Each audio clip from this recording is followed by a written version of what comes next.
I think one of those. Welcome to the Knox County Board of Commissioners, March 19th, 2026 meeting. We have Job and Family Services here with us this morning, and Scott, I'll let you kick it off and introduce yourself and take a path to success here. Thank you, Barry. Well, good morning, everyone. I'm Scott Boone. I'm the Director of Knox County Job and Family Services. And in honor of Social Work Appreciation / Awareness Month, I invited our Social Services Administrator, Daniel Kreider, to talk a little bit about children's services and all the wonderful work that they're doing to protect families in Knox County. Thanks, Scott. Like Scott said, I'm Danielle Kreider. I'm the Administrator for Children's Services. It's hard to believe this is our 10th year Well, in that role. I put together a snapshot for you here of 2025 and some information about so far in 2026. So as you can see there, we took over 1,600 calls for child abuse and neglect just for kids in Knox County. We did 520 investigations. We had 406 after hours calls. So that is after 4:30 and before 7:30 on weekday, 7:30 the next day on weekdays, and then weekends and holidays. So we have an on-call person that takes those calls. In general, our front desk, our reception window, we had 3,097 calls that came in to that line. And our window, we had 1,500, just over 1,500 people come to our window asking for help or services. this is a 30-day period, correct? No, this is last year. Last year, okay. Yeah, this is 2025. Okay. And in 2025, in October 2025, we had a pretty large increase in investigations. Our typical average is 42 to 43 in a month investigations, and we had 65 in October. So that was our biggest month for investigations in 2025. And those are new allegations that reporters are calling in. If we move on to ongoing, we had 87 new cases transferred to ongoing for a total of 96 cases in 2025. Those come and go, open and closed cases there. We had 109 children in placement. Those are unique individuals. So throughout the year, there were a total of 109. As of right now, we have 65 kids in our custody and in placement. And those are various placements from foster homes to group homes to residentials settings. And our placement costs right now range anywhere from $23 a day per kid to $800 per day per kid, depending on their level of care. And then I also broke down there the children by age that are in our custody with the highest two categories being 0 to 2 and 16 and older for those ages.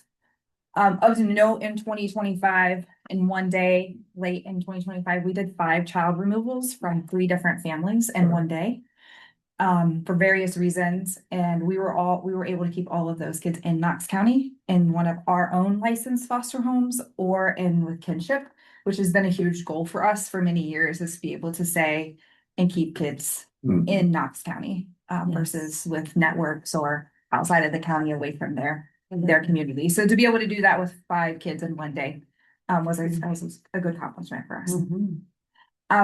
As you know, we've had 1 youth in Florida at a psychiatric residential placement facility. She is now back in Ohio. She was discharged from that facility. She's back in a group home in Columbus. So we no longer have to have a caseworker fly to Florida every month. Just have to go to Columbus. And improving. I'm sorry. She's improving. She is, yes. Yep.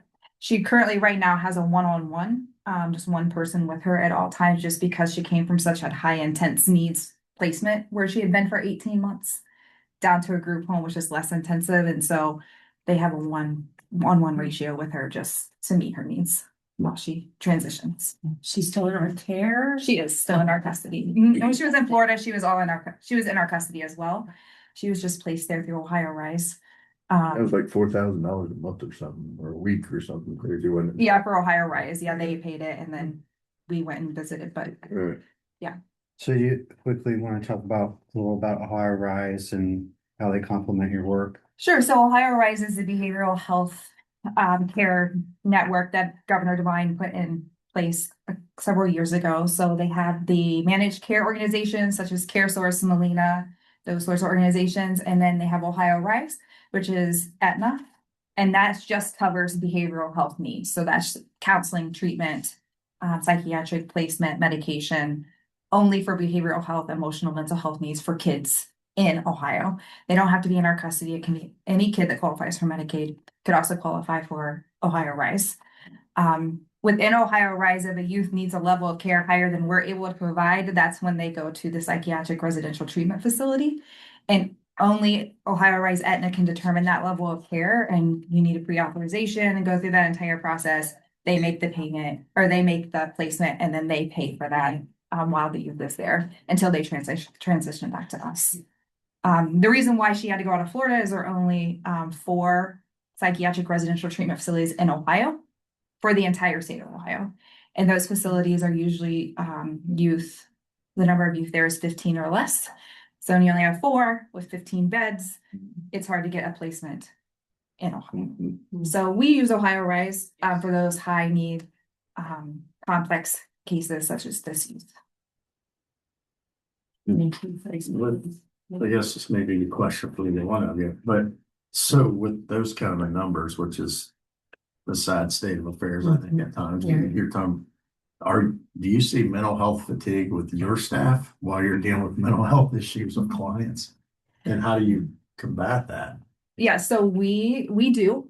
We do a lot of secondary trauma training, debriefing, self-care, encouraging staff to take time for themselves, taking time off that they have, using their peers to help them with cases and processing cases so they're not only having to handle those complex cases themselves, but it is a lot for our caseworkers, what they see, what they hear, and handling kids with these complex needs. Yes, so we do work on those things, and I have something at the end that I'll share with you that we started doing this year to specifically address that. And before that, years ago, Jason, we engaged in a pilot with the state that focuses on coaching and more of an interpersonal approach to staff in terms of being sensitive to the traumatic experiences that they hear about and go through themselves. And there's regular debriefing that occurs that Danielle and the supervisors will identify a particular event. Let's gather around and talk about it and process it, create some solutions, reinforce the work the staff have committed to being able to serve as a liaison and advocate for the family. And I assume, like, I know you'll send me and I forward the commissioners like adoption, and I assume those little wins are Yeah, that's pretty Very neat. exciting. Few and far between, but yeah. with all the negativity, those were. That's pretty It's cool. Yeah. encouraging though.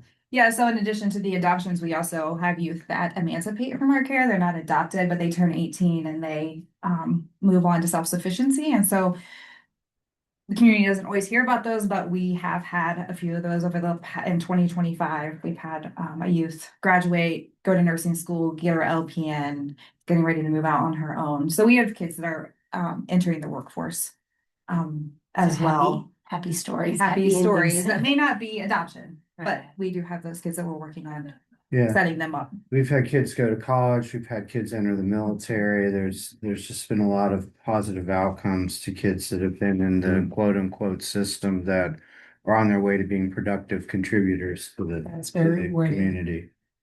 Good. Do most of these, they're related to drugs oftentimes, is that probably the number one thing you see as an issue? Yes. Yeah, and neglect is our number one report, investigation, substantiated allegation that we receive. And within those, 75% have some kind of substance use disorder. And that whether it's marijuana, the biggest drug that we see clients test positive for that is methamphetamine.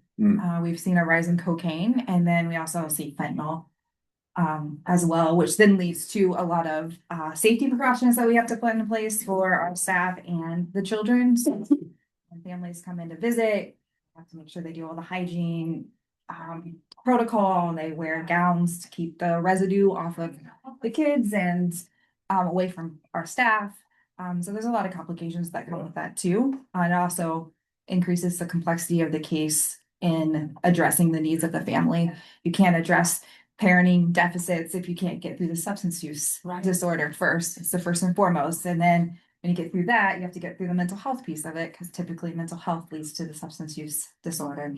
And then you just have to unpack the layers that goes along That's with why I'm it. looking for the root, how you fix the root, Yeah. because there's so many children. These are large numbers and they seem to be rising, right? So, The kids in care number has stayed pretty steady for us for over the last couple of years. In April 2021, we had 171 kids in custody. That was our highest since Scott and I have been here. But we've worked really hard to reduce that number and utilize relatives. We have some kids who were placed temporarily with a teacher from the school that knew them, or the nurse at one of the schools who had them several years ago that they're familiar with. So we try to use those resources versus bring them into our custody, just to keep the kids in familiar So it's familiar cyclical. settings. The drug addiction creates the mental health issues, creates the neglect and the problems, and then that just and circles back around. And you guys have to see the faces. We see the budgetary implications, but you're the ones that you see that, but obviously we don't see the faces of the people you do, but obviously I think the public, we've been trying to educate, I know over the last few years, the cost of this to the county and how it's paid for. And when these children do get placed in the county's care, it's we must provide care for them. It's not if we want to or we have the money, but we must. And so obviously the going down to 65, that helps, but it's still expensive based on $23 to $800 a day. Right, so the expenses for placement are just, they feel insurmountable to us. And while Danielle's essentially cut the number of kids in custody in half since years ago, Great job. our expenses are still greater than they were last year, 5 years ago, and so on. So, and that's not just a Knox County problem, it's a statewide issue. Have they not, King, the state has not put any regulatory dollar amounts on these places yet, have they? Well, that's a good question, Barry. There are discussions at the state level about not necessarily setting a bar, but leveling the playing field among counties. We obviously don't have the resources of Right. Franklin County. But we still have those kids coming into our care and those related expenses, and the metros tend to gobble up Mhm. some of the placements that Danielle was talking about that aren't available in Ohio because they can pay that. And it's not necessarily that we can't afford it, but those relationships just continue over time to where they know Franklin's going to pay, and Right. so those conversations are more formidable with the larger counties than they are with a Knox. So we've got a lot to overcome with that, and certainly the large amounts of money that you've put toward our budget over the years to support placement costs in addition to the levy dollars has been helpful, but we're at the end of our rope next year when the levy runs out, and we're gonna have to make some difficult decisions in terms of how we make that funding up. And that levy, I believe, generates around $2 million a year. And then the commissioner's been putting about $1 million a year. So Right. but at one point, that was basically the placement cost was around 3 million plus per year. And Right. so, And again, even with our best efforts to reduce the number of kids in care, the projections are those expenses will continue to inflate despite any efforts at the state level to try to even things out. We have to plan for increase. And so we're hemorrhaging a bit. But they're still doing an admirable job of being out in the community and walking into houses where there's drugs but a lot of other things that they don't know about, a lot of safety hazards. Yeah, these placement facilities, Scott, are they inspected by the health department or somebody like that? Yeah, there's licensing and rule and regulation requirements. That's not to say that some things go afoul. Sometimes these are challenging kids and some of the facilities are locked, some are not, some are hospital settings, and it just depends on the needs of the kid. And Danielle, I think is done a wonderful job of pushing back when we get these monthly progress reports on kids and it looks sort of the same one month to the next. And we talk about, well, my life was different Yeah. last month compared to this month, and certainly our kids' lives are different. And why aren't these reports and professionals that we trust to care and rehabilitate our kids, why aren't they making observations that they're trending this way or the other? So we're she's a strong voice in terms of making sure that we get those. Congratulations. Accountability, Yeah. accountability is. Well, I mean, it's a lot of money, $800 a month, don't give me a paragraph about what my kid's doing. Makes It's- sense. We pay a lot of money for services, and in any other setting, you would be evaluating and reevaluating contracts and services based on what you're getting and you're not getting. And we're talking about children. Right. So my team, my leadership team, we meet weekly and review all the kids in the higher cost placements to say, are we getting what we're paying for? Is the kid getting the services that they need? What is our discharge plan?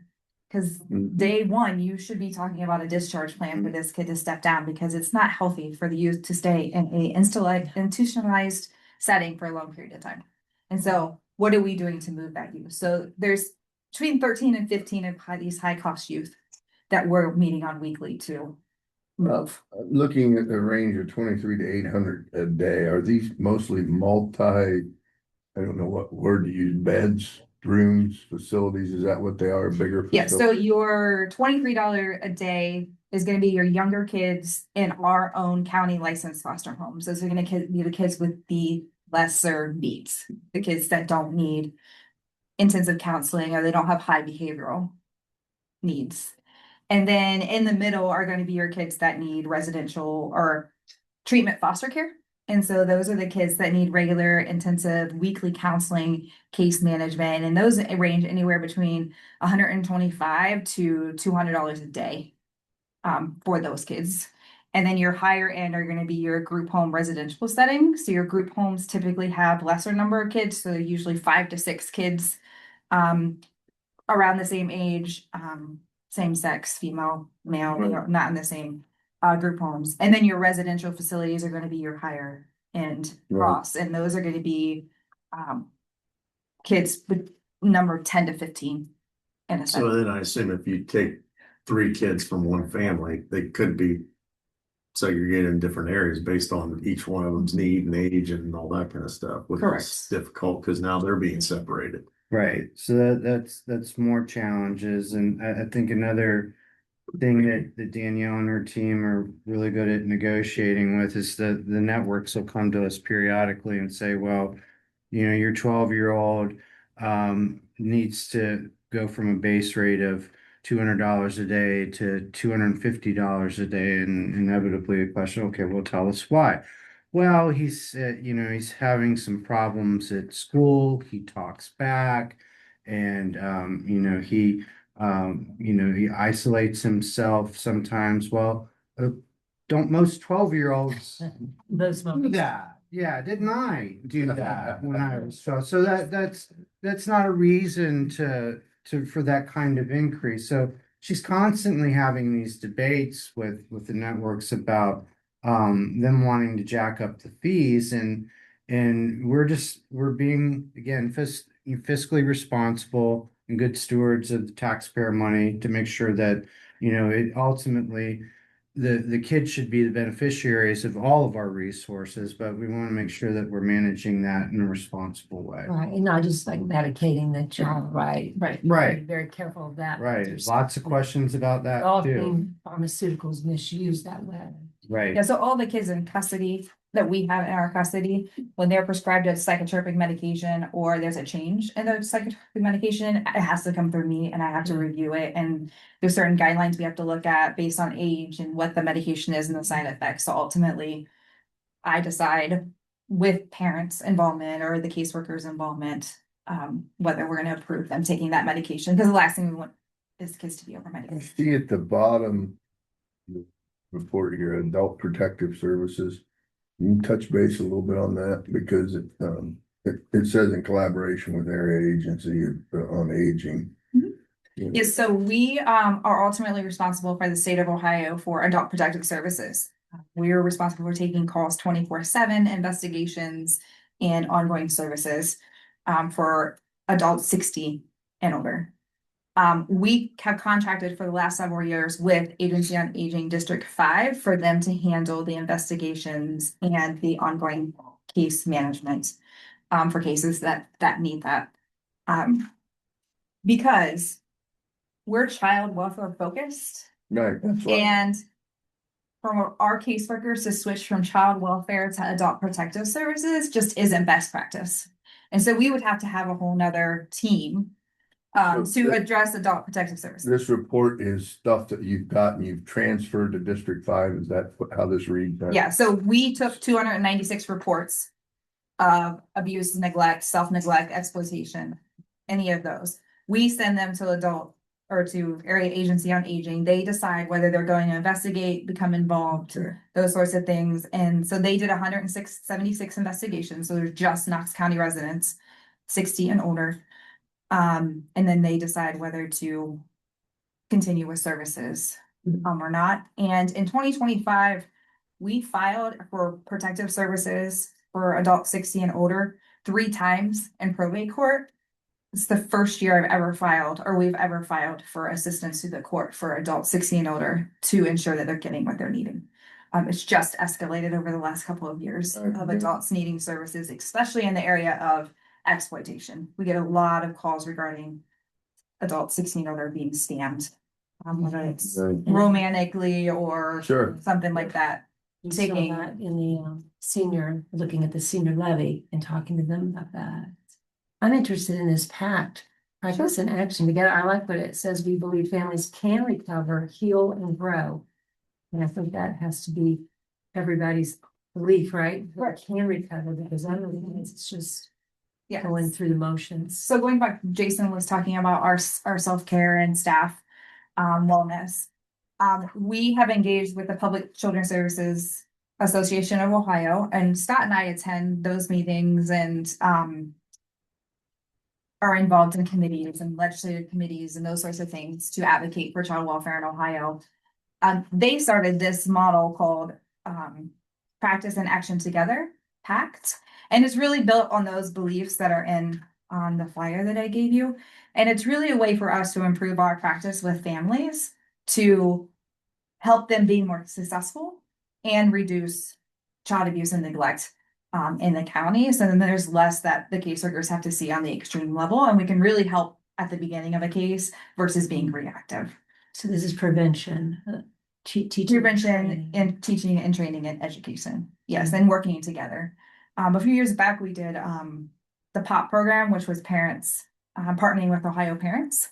And what we found is working with parents and families who have lived experience and have been successful reunifying with their kids or their case being close successful have the best insight into how to help families. We're professional, we're educated, we've been in the field. But until you've had lived experience in the child welfare system or in the juvenile court system or something like that, you don't really know what they're going through. Right. And so to have them at the table and to help us with insight on how to help families partner with them and help them become stronger and heal will get us better outcomes. That's great. That's great. I received an invitation to something called Man Up, Mhm. helping the father, dealing with fatherlessness, which comes back to a lot of these problems, right? Yeah, so we are involved in the Fatherhood Commission from Knox County, and we're looking at Man Up Great. as a program to. So I think at our last meeting, we talked about Man Up when I was at the meeting. Yes, they came and did a Yeah, presentation, they did. so that's part of Looks like that a work. good We're program, really good program, so I look forward to looking more into it. Well, I thank you for coming and congratulations and thank you for the great work that you did. Yes. Thank you for having us. We appreciate your support. I'll see you both tomorrow. This number's here. It's an adult protective services facility.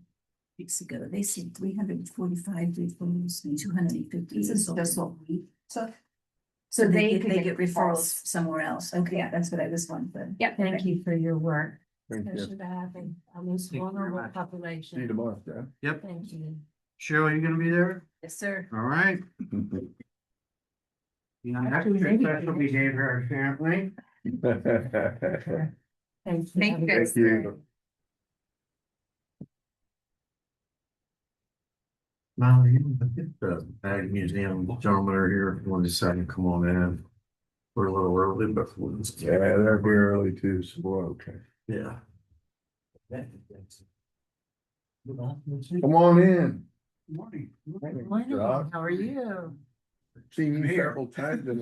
I think I've ran you several times in the last week or so. We've been in several meetings, haven't we? How are you? Yes, sir. Yes, sir. And this is Art Miser. Hi, Art, very lucky. Barry. Mr. Purcell's not here, huh? No, not today. He's not here. I saw his sign on the road coming up the road for reelection. Yeah. That's kind of curious. We just wanted to just give you an update on what's going on with the Ag Museum.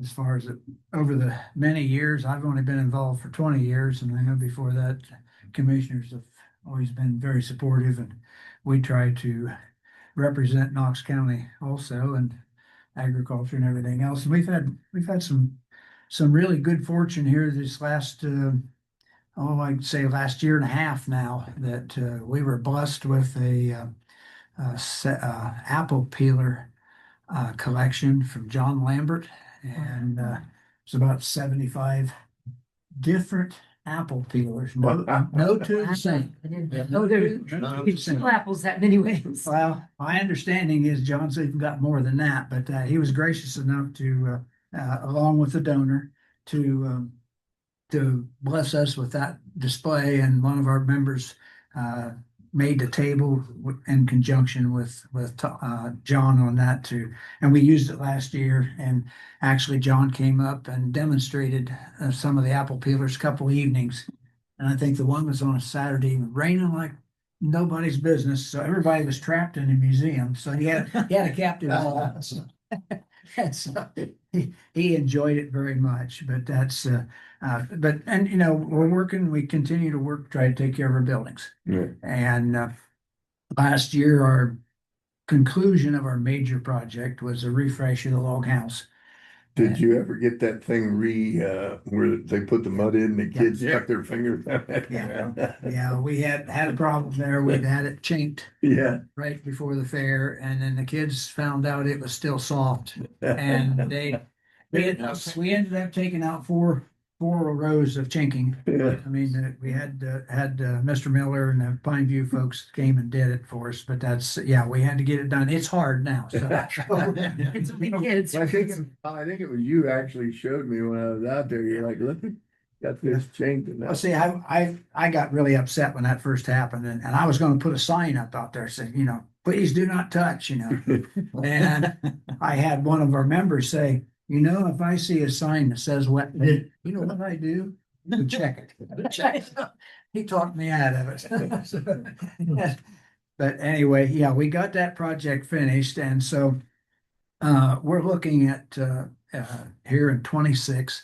We have a contract to redo the porch that goes around the log house. It's been in there, I think, probably since it was put together. Say so. Said probably close to 40 years. And so we have a commitment on that. That's about a $9,000 project there we're going to take off the old and put on new. We'll put on Trex flooring in it. So it's kind of maintenance free then for us. And there's a couple other little porches, one going up to the spring house that we're going to replace too. So it was a little bit of a safety hazard. So we're trying to look at several things, not only keeping it up, but also look at safety. Keep it so we don't have somebody get hurt in the process. And we've got some painting we need to do on the doors, the outside doors. Art brought that up to me here the other day. And so we've got that stuff I think we'll do ourselves. Once the weather gets so we can be working on that.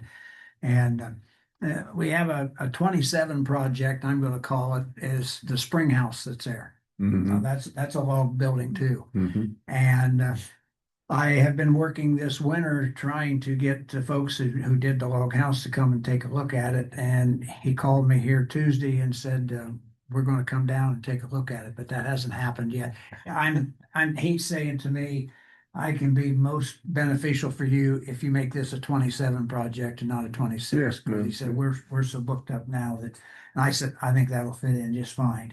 I know it won't be to the extent that the log house was because it's not as big a building. No. And that whole project on the log house was a $26,000 I investment. remember So it was pretty strong and you folks have helped us out tremendously with that. We're also working to upgrade our IT. Now we're not big tech, but we're old tech. that. We all.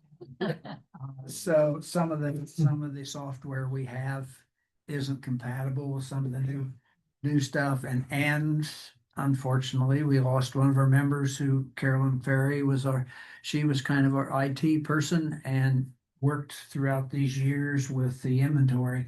We have almost 5,000 items that are inventory. Well, I was gonna ask you, because I've been going out there for years, and I think every time I walk through there, it looks like you guys have rearranged it. And I'm not so sure if you've rearranged it or I found something I never saw before.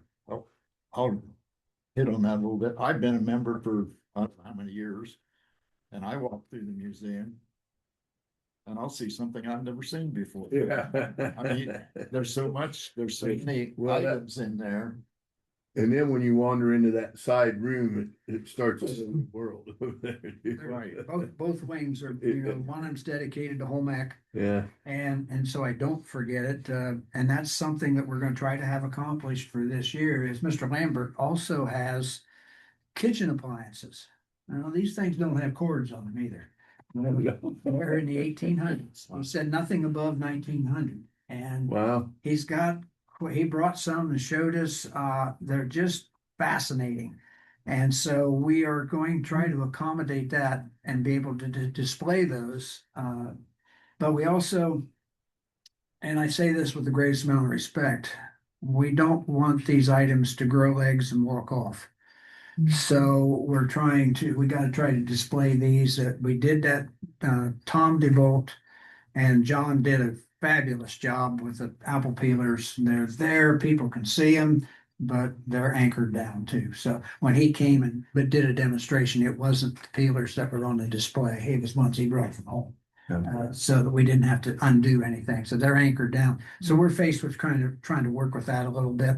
And we got to kind of work with John because it's his items. So how, what's most pleasing to you to get that accomplished. So we try to work with that. And we do have an investment in the IT part as far as that goes. We're working with a gentleman by the name of Mike Stickle. And I remember Mike. yeah, I know Mike. and he's he's local and then I don't got a business away from here too, but Right. we have a new member that joined us here a year or so ago and she's great with the IT. She's picking up when we lost Carolyn, she's picking up on it and she has experience with helping us to update and be cost conscious at the same time. Because that's something that can really get crazy. And we did have the opportunity last year, schoolhouse, for instance, fair comes, we like to have it open and staffing becomes a problem. And you just don't want to leave the door hang open. So we were able to come up with a metal gate that when we don't have enough staffing, we can swing this gate around and it's secure. And we have signage up and people can come up, they can still see in the schoolhouse. And there's signage explaining about the schoolhouse.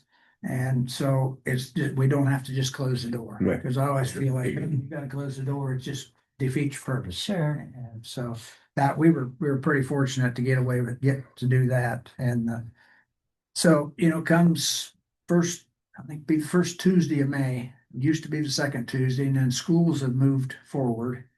So we host the Ag Awareness along with other commodities, which is the fourth graders coming from the schools out to the fairgrounds. So we provide them with 5 stops within the museum, the blacksmith shop, the loom room. We got a little food story on corn, the schoolhouse and the log house. So we get some 5-step stops through there. It's about 400 people, kids that come through that. So it's kind of interesting. It's great. I'm gonna throw you off the beaten path a little bit, but you might want to touch base on the memorial bench that you guys got accomplished. Okay, yeah, that's a joint effort, I think, between museum and Yeah. fair board. Yeah, I think to give due credit to the fair board, but Paul Hodem, who's been a member for a long time and of course an extension agent for like ever. And very dedicated and so forth. And I really appreciate Barry you bringing that up because I forgot that.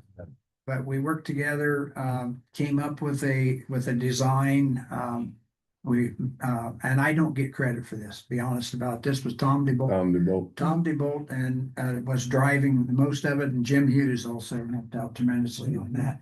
And got together with Ralston Art Memorial, and we come up with a design of a I think 6-foot bench, and it'll be granite, and it has a picture of Paul in the middle, and then 4-H on one side and ODNR on the other side, because he was very instrumental with gun safety, with the High Department of Natural Resources, and of course he was a trapper right. for years and years. He was a trapper, so forth. So that's we went to the fair board because there was some history behind that, but we went to the fair board and they said, you guys come up with a design and then bring it back to us. So that was February the 3rd, I believe it was. We had the design. We met 2 or 3 times, had to come up with this design, and we went to the fair board and presented it to them. And I'm very pleased. They were willing to fund it. It's I think a $3,500 project. That's what it amounts to, but they were willing to fund it. And we discussed where to facilitate it. We want it so it's visible. We don't think it's something that needs to be moved around. Right. But we want to protect it when the fair's not there, so it doesn't get vandalized too at the same time. But So, it's gonna be in the swine barn area because that was that part of this history. I right, think. that was part of Paul's belief. Yeah. He had made a contribution to the fair board a couple of years before he passed away. And he wanted his name on the swine barn. And so the old barn it was. But when they built a new barn, then there was some hesitation about that. So this is why it was just mutually agreed upon Yeah, I think it went pretty smooth for you guys, actually. I came away there delighted, I'll tell you that, because there was some discussion as to whether that would be, what the reception would be, and it was. Sounds like a it was good compromise, did it well. Yeah, yes, very much. Well, I think the stage was set pretty good before it all. We'll leave that out of the conversation. So, Mr. Hawk, so each year the commissioners allocate $5,000 to give to the Ag Museum. The last couple of years, we've helped with some of those projects. Are you in need of, you were talking about doing that porch for this year? Or is the Ag Museum asking anything beyond the typical contribution to put towards? It would be greatly appreciated. It's whatever the commissioners feel comfortable to do. We have 2 projects. The IT part is going to be about $4,000 is what we have estimated it's going to cost us all together over the course of a year. And the porch is about $9,000. So a total of 13,000 a year project. Yeah. For 2 projects besides other things that we'll do ourselves, in other words, with that. But that's, yes, I appreciate you pinning me down on it, because those are the project, those are the ones we have in store. And like I say, I can't envision even what it will take for the spring house, not nearly as much as the log house, just not as big. Well, it's about a third of the size of the log house, is it? Yeah. That's not till 27. That's a 27 project, yes. When I spoke with them, that's 27. And have we solved all the water issues that we were getting in the main building with the downspouts and getting into the, You know what really the big trick of that was when we put screens over the spouting? That took care of it because the leaves didn't plug up the downspouts. We were having trouble because there was just every year we had a fellow that would come twice a year, clean the spoutings out and so forth. And he came to us and he says, why don't we put a screen over this spouting and it'll stop the downspouts from getting plugged up from the leaves and so forth, because we're setting there's a couple trees there really close. And to the best of my knowledge, now I wasn't out there when the monsoon came through here last, but I haven't had a problem with the downspouts. We do need to put some attention on the roof. We spotted one leak, not a big leak, but it's one that keeps showing up. And so we'll get a roofer in and try to see what the situation is on that. did you guys just sustain any damage? We were out there yesterday and getting some photos. There was some damage from Andrew, I know, took some photos. Some of the fair buildings took a beating from that wind on Friday. Yeah. Be totally honest, Art brought that up to me and I haven't stopped there yet, so. Was that one of the buildings you looked at, Andrew, yesterday? I know The museum. Robin went out.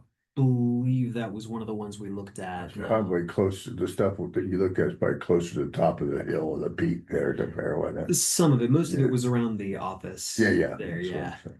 Yeah. Okay, multi-purpose building. Yeah.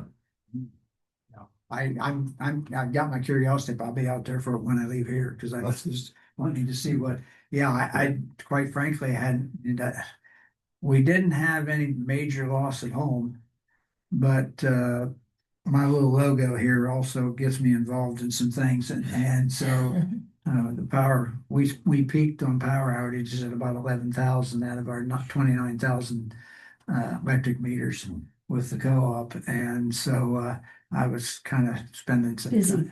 time. I didn't have to work at it. It just mentally I was watching that as close as, and we didn't lose our power, and but boy, I'll tell you, it took it system wide. I was really amazed because all the substations that we have were affected at one level or another. Did you help get the sheet banquet electric on before? Well, I didn't help get it on there, but I was involved in that because that Saturday we had the land banquet, Knox County Sheep Improvement Land Bank. Yeah. And these two folks were gracious enough to be there, but We enjoyed it. Bill Moody called me at 9:30 and he said, Don, we don't have any power up here at the church at the main hall. He said, we've got everything planned out. The food's being prepared. It was delicious food. Best lamb I've ever had. And that's good to hear. And so when I got there, he had went down and saw Mr. Miller at Miller Electrical Solutions. Yeah. And he come up and they actually have 3 different circuits that come into the church up there. And so 2 of them are hot and 1 of them wasn't. And the one that wasn't was for the big pole. And so he was able to reconfigure it so we had the power in there then. I think I called Bill about 9:30 that morning. I said, hey, not that I don't want to come to Fredericktown because I was born and raised there, but you still having this. And he said, well, the food's being prepared. And I'm like, he said, we're trying to get electric. I'm like, okay, so where's the food being prepared? Well, if they have gas heat, which I assume that's what. I'm what they assuming, probably yeah. have Gas Yeah. in the kitchen. Yeah. But so that was an experience, the whole thing. I don't think many of us have experienced a day where it blew all day. No, That was the biggest thing I could see. I mean, that was. it blew 60-mile-an-hour winds a majority of that time. Yeah, that was an all-day event. Yeah. I enjoy getting your wife's beautiful pillow she made. I'm getting a collection now from your sheet banquet, so I wait on that for the auction. She did a nice Well, job. she enjoys doing that. She repurposed wool and so on. Beautiful. So anyway, yes, that's, there's about 400 students that come through that ag awareness Right. event when we have that. Great. And we host tours whenever we get asked to. There's a group of Girl Scouts going to be coming in April. Well, I guess they get their history badge if they can come and go through the museum. And so the folks out of Fredericktown call us on that. And then we also have our facilities open for Knox County Soil and Water annual meeting. And Rob has been very gracious about that. We wanted to have it open. We like to have people come, see what we have, Mhm. so forth. And But the first year it was a total bust. I don't think there was two people showed up. And I cornered Rob at the county fair and I said, Rob, we gotta do something different here now. I said, we can't, we're gonna have the doors open, but we need people there. I said, see if you can figure out what you want to do. And he got back in touch with me and he said, hey, we're gonna have our vote for our supervisors. We'll have that in the museum. And everybody that wants to vote, which Mhm. most everybody that comes to it wants to vote, Mhm. they'll have an opportunity to come down to the museum. And so that it's worked out quite well I for think us. you've done that for a couple of years now. haven't Yeah, you? yes, Yeah. it's worked out real Yeah. well. It's worked out real well. So that's great. So anyway, that's where we're at. I'm, Well, we certainly appreciate the updates, gentlemen. Like I say, you see me, I try to go to every fair board meeting. right. And, I think it's a instrumental part of our county, Yes, the it Knox is. County Fair. Yes, it is. Especially, I have great childhood memories from there and that we won't share some of, but they were really good memories. Well, that's, we will be starting back up. We kind of shut down. We normally have our last meeting in November and then so we'll be starting back up here, the next Tuesday. Yeah. The 24th, Right. that we'll have our reorganization meeting and then we'll get rolling on things that we're doing Right. for the summer, getting ready for ag awareness and doing our housekeeping. And when you mentioned something about seeing things, every 2 years down through the main aisle, Mhm. we change the theme. I was gonna say, I thought so, because last year I walked through and I'm like, man, maybe I haven't seen some Well, of this. that was the second year Yeah. for it, Yeah. and so we'll be changing the theme down the main aisle, and it varies from whatever it's been from planting to harvesting to transportation. I'm gonna ask you one more question. With these donations and or exhibits, whatever you want, when do you saturate in room? Because you're pretty tight in there now. Well, and I want not neglecting to mention it, but we were blessed here a number of years ago building an inventory building. Right. That sets on the north. I did west know, corner. I did know that. Yeah. So we rotate items. I did And know. I had a family come to me just last weekend and they were cleaning out a barn. And these were local folks, in fact, they're members. And they found a wash machine, showed me pictures of it. Right. And it's two tubs, they're wood. And there's a lid goes on it with a crank and it's the agitator to stir the clothes around in this wash tub. And he said, do you think we have anything like that at the museum? And I said, well, George, if we do, it's fine. That looks pretty unique because everything's in place. Mhm. And I said, if we do, we might rotate it in.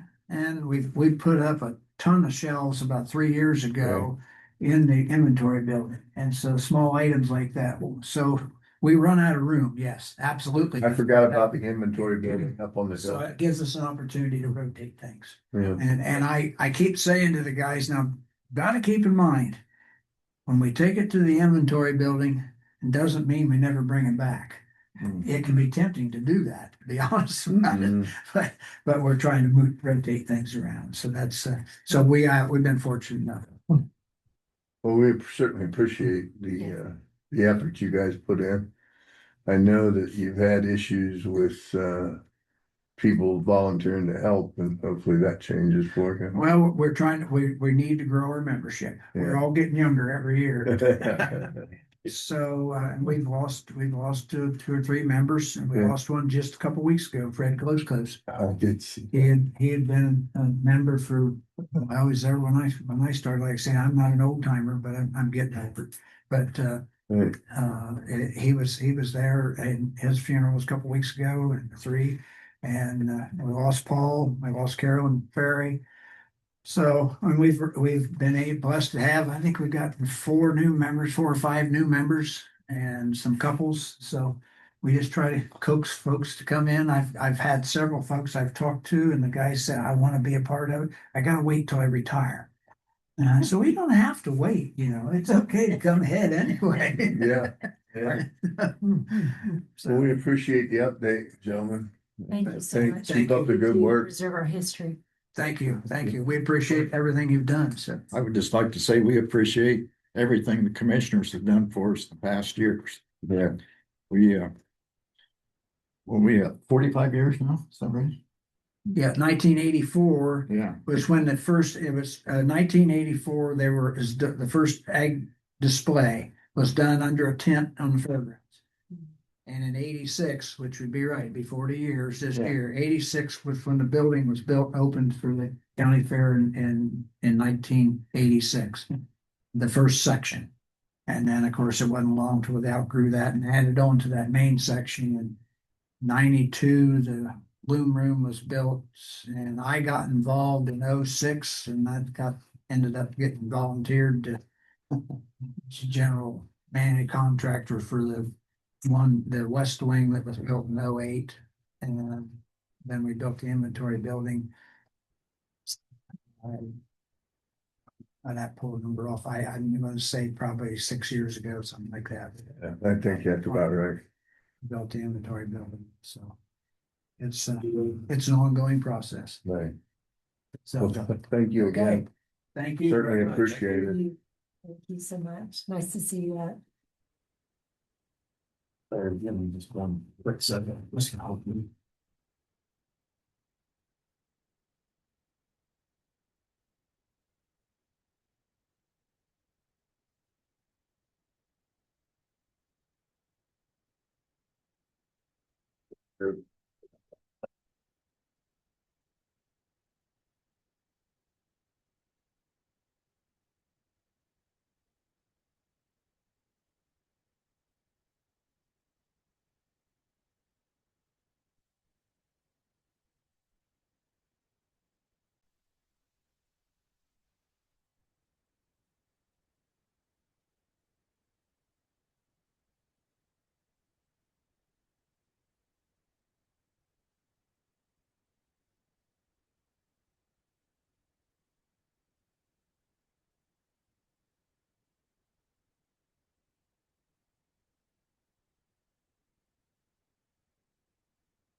Welcome back to the short recess we had. We'll move forward, Jason. Okay, so we have just a few items today. Approve an advertisement for the public announcement for professional services for the Cozy Gap Trail resurfacing. And so this is, I think, for just the administrative side, but they did the project and we already awarded that, I think, was it last week? And so this is for the administrative. So this is coming through the source of funding is ODOT and TAP and 20% public safety money. So qualifications will be sent to the county engineer.